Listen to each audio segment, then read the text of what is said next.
Capítulo 10. Os anos se passaram. Nossa diversão continuava sendo jogar carteado com os irmãos e outros amigos da colônia. Minhas cunhadas continuavam cozinhando muito bem. Tínhamos encontros regulares, todos os aniversários, o Natal. Os aniversários não eram poucos, só sobrinhos eram 30, sem contar todos nós, 8 irmãos, 7 cunhadas e cunhados. Dá aniversário para o ano inteiro. Em casa, as mudanças começaram a acontecer.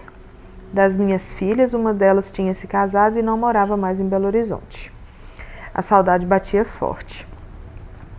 Ela já tinha me dado minha primeira neta.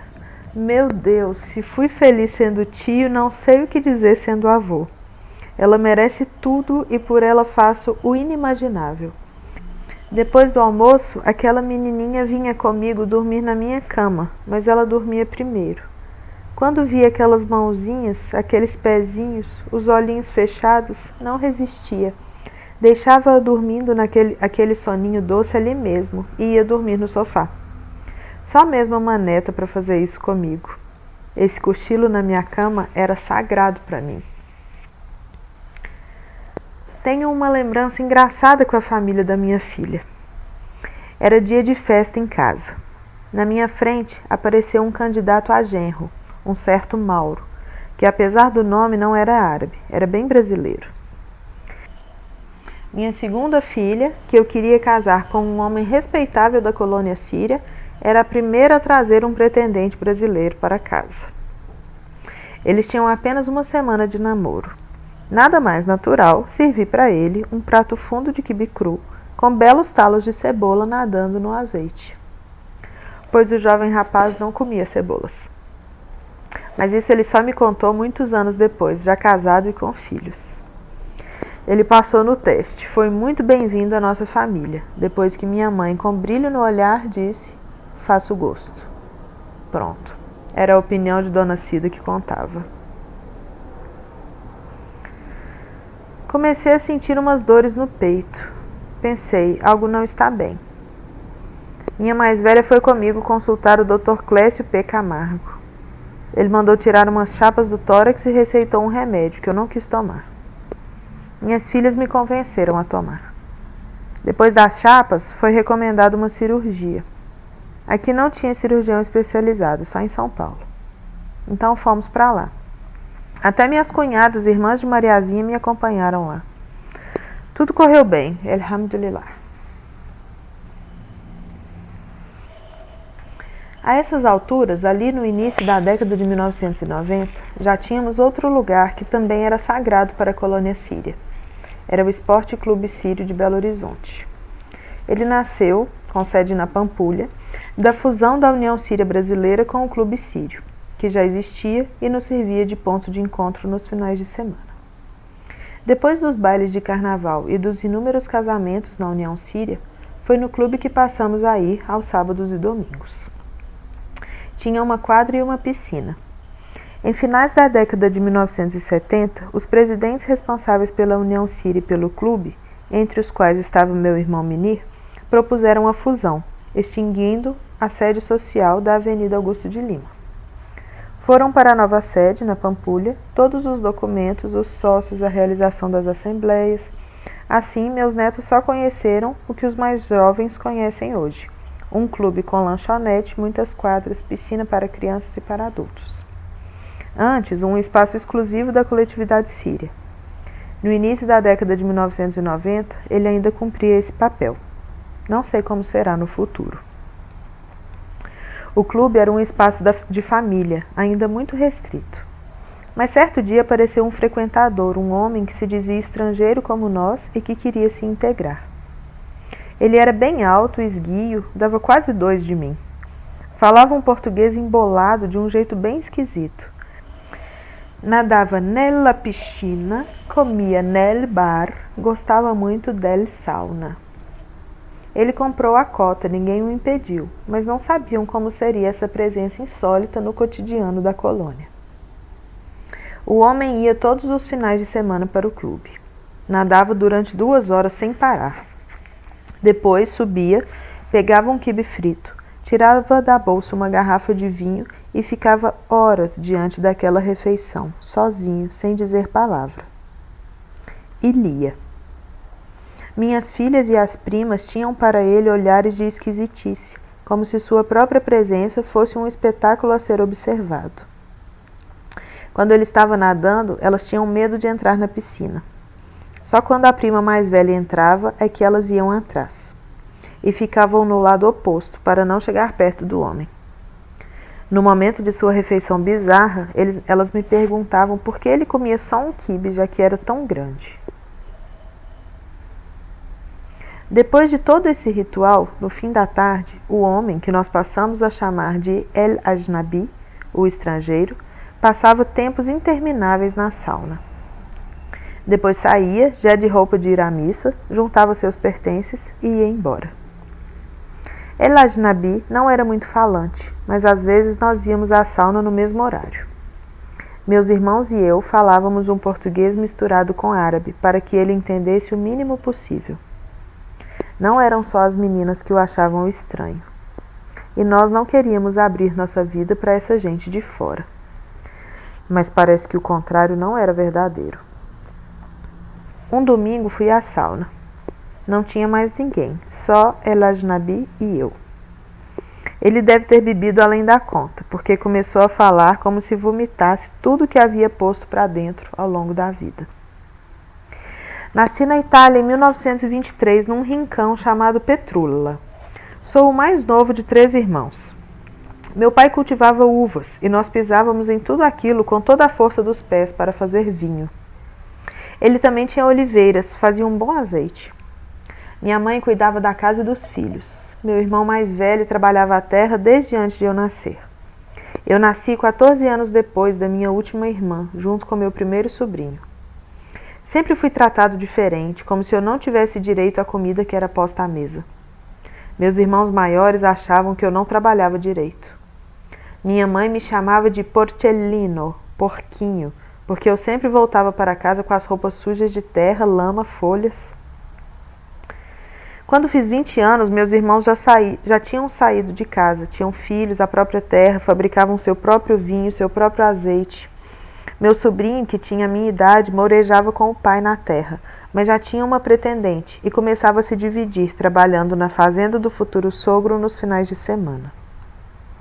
Passei a me sentir cada vez mais como um fardo para meus pais. Eles já não tinham idade para me dar ordens, nem forças para manter sozinhos tudo aquilo. Mas eu não podia fazer isso sozinho. Decidi ir para longe, assim meus irmãos é que cuidariam dos 2 velhos. Tinha um tio com conhecidos partidos para a América 5 décadas antes, na época da construção de Belo Horizonte. Vieram dar a força de trabalho em troca da vida nova. Diziam que o governo brasileiro queria branquear a população, depois dos tempos dos escravos. Com a abolição, eles precisaram encontrar outros braços para a lavoura e para a construção. Eu nem sabia se eles ainda estavam vivos, mas decidi tentar a sorte. Tomei um navio de carga nas piores condições, mas era o que meu dinheiro podia pagar. Quase 3 meses depois, pisei no Brasil, no Porto de Santos. Que terra bonita! E que cheiro de prosperidade aquelas árvores exalavam. Chegando em Belo Horizonte, de trem, depois de muito sofrer em Santos, procurei os amigos do meu tio, que, como um dos primeiros a chegar na região, deviam ser conhecidos dos outros italianos imigrados para cá. Acontece que não cheguei em boa hora. Vargas tinha mandado fechar todas as associações, escolas, jornais estrangeiros. Os senhores Viterbo e Santorini, que eu procurava, tinham tido a infeliz ideia de enfrentar o governo, em um período em que os estrangeiros não tinham voz, não podiam usar sua língua e tinham que se curvar a todas as medidas nacionalistas de Getúlio. Aquilo era uma verdadeira ditadura, um horror, um massacre. Viterbo e Santorini foram presos por crime idiomático e não havia o que os livrasse da pena determinada. Os outros italianos me disseram que eles já eram velhos àquela época e que não tinham resistido às agruras da prisão. A Associação Italiana de Belo Horizonte foi fechada à força. No momento em que cheguei aqui, não existia mais a sede da associação, e os documentos estavam escondidos na casa de um deles, sem que me fosse revelado qual. Eles temiam que eu fosse um espião do governo, apesar de eu ter dito várias vezes que era um siciliano recém-chegado. Não houve como eu me unir a eles, porque não fugi de um país para ser preso em outro. Desde então, vivo minha vida sem contato com os italianos da cidade. Arrumei trabalho e segui minha vida. 2 anos depois que cheguei ao Brasil, conheci a luz dos meus olhos, que viria a ser minha adorada esposa. Eneida, doce como mel, morena, com os cabelos lisos e macios, um corpo que se aproximava do meu com carinhos deliciosos. Viemos a nos casar no ano seguinte. Ela era descendente de portugueses, órfã de pai e mãe. Seu único irmão foi quem nos abençoou a união, celebrada na igreja de Lourdes, linda com sua abóboda, que mais parecia o céu estrelado. Nosso primeiro filho não demorou a nascer. Em seguida, nossa menina chegou. O primogênito, no entanto, aos 3 anos, começou a dar sinais de fraqueza. Suas feridas não secavam com nenhum tratamento. Suas dores se intensificavam a cada dia. Ao cabo de 3 anos de tratamentos incessantes, noites em claro e angústias infindáveis, ele partiu sereno como um anjo, sem nos deixar uma palavra de consolo. Eneida enlouqueceu de dor. Eu precisava me segurar no trabalho, cuidar de minha esposa e dar sustento à minha filha, agora com 5 anos. Eneida parecia piorar a cada dia. Caiu doente, com suores frios, febres altas. Ela gritava dizendo que via nosso anjinho sentado à beira da cama, que ele não devia se aproximar, senão poderia pegar a sua doença. Chamava pela mãe, morta há mais de 2 décadas. Chamava pelo irmão padre para trazer seu filho de volta. Desesperado, mandei minha pequena para morar com a madrinha, que se transferira para o Rio de Janeiro. O irmão acudiu numa noite em que os delírios pareciam que nunca teriam fim. Ele rezou em sua cabeceira e velou por ela a noite toda, até que ela se acalmou e dormiu. Meu cunhado me aconselhou a chamar um médico. Talvez fosse preciso interná-la. Relutei muitos dias, mas vencido pelo cansaço, procurei o Dr. Gonçalves, um espanhol radicado no Brasil há cerca de 4 décadas.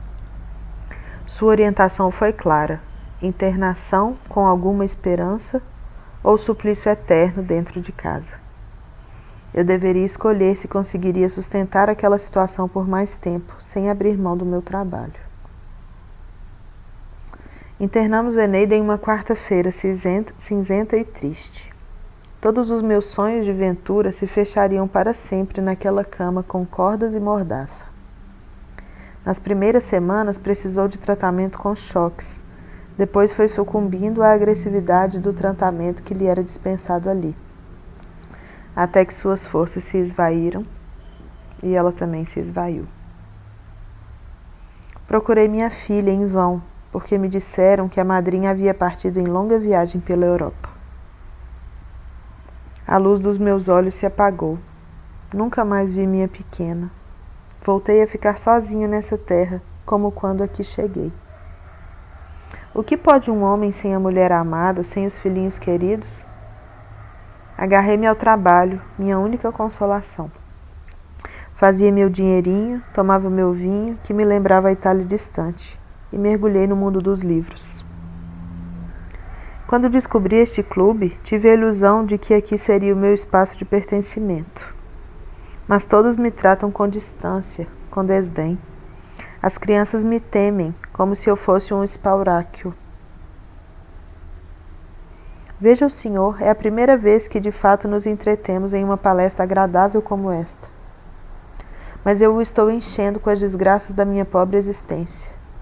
Desculpo-me, não devia ter lhe dito tudo isso. Sinto-me envergonhado. Adeus.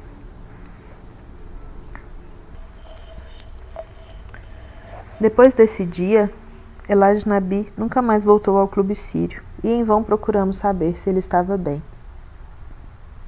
De mim para comigo, fiquei a ver e rever aquela história que o homem me contou e não cansava de repassar as coincidências que existiam entre mim e ele.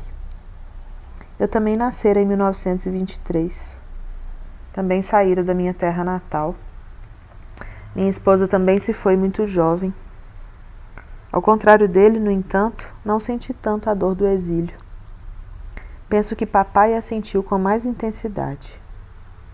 Tio Jorge e tia Dola também, com certeza. E mamãe, que viera com as 4 crianças sem saber como seria a travessia e a chegada.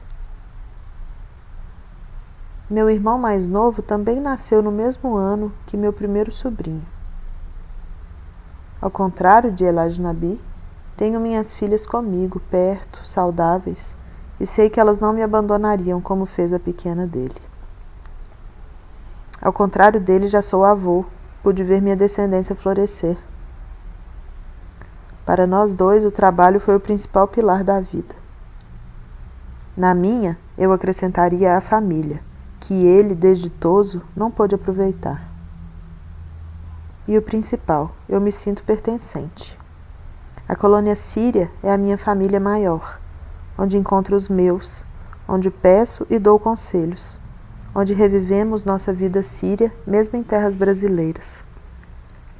Ao contrário dos líderes da Associação Italiana, os dirigentes da União Síria souberam se esquivar das investidas injustas do governo e nos mantiveram firmes, vivos.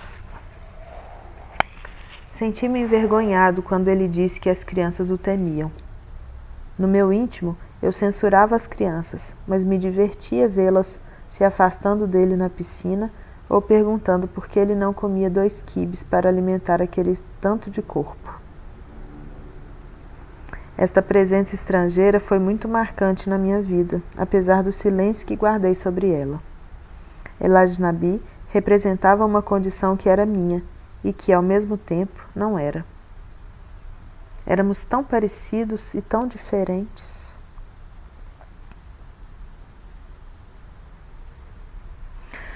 Vou ser vovô de novo. Minha filha voltou a morar em Belo Horizonte, está linda com a barriga cada dia maior. A irmãzinha já tem quase 3 anos e está cheia de expectativa pela chegada do bebê. Há 3 meses, meu segundo neto nasceu. As dores no peito voltaram. Novas consultas, novos exames, nova cirurgia recomendada.